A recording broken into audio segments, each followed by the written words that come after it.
বিডিবিকে নির্দেশনা দেওয়া হয়েছে তারা যে কোনো পরিস্থিতিতে সবসময় প্রস্তুত থাকবে, যে কোনো পরিস্থিতি মোকাবেলা করার জন্য তারা প্রস্তুত থাকবে।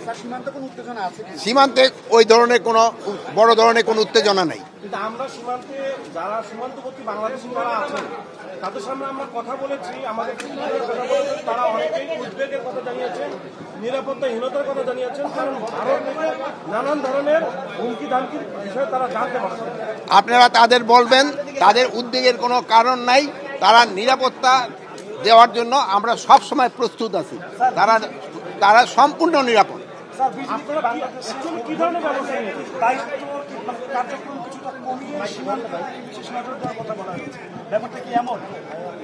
বিজিবি সব ধরনের কাজই করবে, আভ্যন্তরীণও কাজ করবে এবং বর্ডারও কাজ করবে, যেহেতু তাদের সে যে অবজেক্টিভ যেটা আছে ওইটার ভিতরে দুটোই আছে।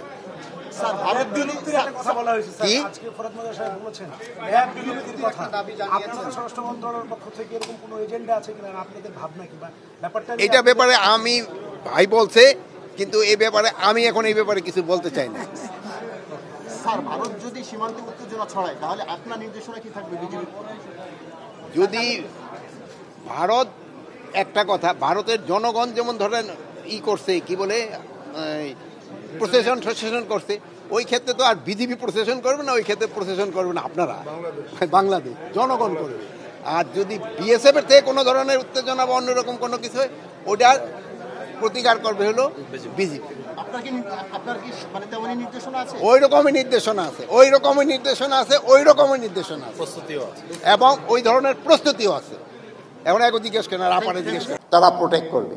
আর আপনারা সবাই জানেন বিজেপি কিন্তু প্রথম সারির যোদ্ধা, যারা যুদ্ধ করতে করতে আগাবে, আবার যুদ্ধ করতে স্ট্র্যাটেজিক্যালি ডিফেন্স নেবে, তারা কিন্তু পিছু পা হবে না। বিজেপি যে 4টা ব্যাটালিয়ন আছে, যে শুধু ঢাকার জন্য, এখন কয়টা আমি জানি না, এই 4টা ব্যাটালিয়নের কাজ হলো ডিউরিং ওয়ার ঢাকাকে প্রোটেক্ট করা। যেহেতু আমাদের যে সৈনিক সংখ্যা এখন অবশ্য ডিভিশন অনেক বেড়েছে, পুরা বর্ডারে কিন্তু এটা প্রায় লেগে যায়। মাজার ভাই আবার বলছেন যে অনেক সময় অনেকেই এই বিজিবির বাজেট, সেনাবাহিনীর বাজেট নিয়ে অনেকে কথা বলেন।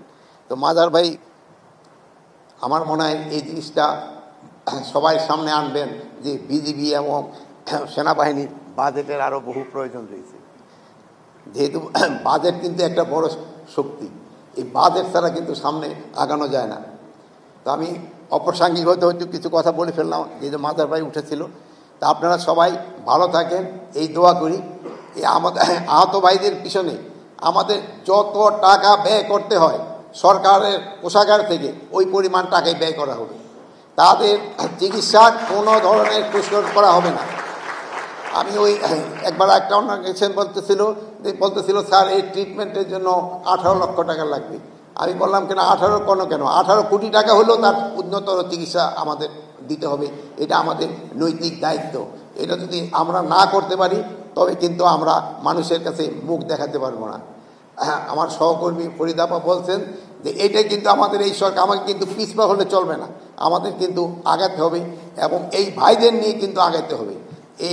এই যে বীর যেখানে বসে আছে এদের নিয়ে কিন্তু আগাতে হবে, দেশ কিন্তু এদের নিয়েই করতে হবে। আমাদের যারা উপদেষ্টা আছে খুব হইলে হয়তো আমরা কিন্তু ওই আপনারা জানেন গানের ভিতরে লেখা থাকে first quarter of life, second quarter of life, third quarter of life, fourth quarter of life. তা আমরা কিন্তু এই উপদেষ্টার ভিতরে ম্যাক্সিমামে আমরা ফোর্থ কোয়ার্টার লাইফ, আর কিছু আছে যারা ফার্স্ট কোয়ার্টার অফ লাইফ। যারা ফার্স্ট কোয়ার্টার অফ লাইফে আছে তাদের উদ্যোগ কিন্তু সবচেয়ে বেশি থাকতে হবে।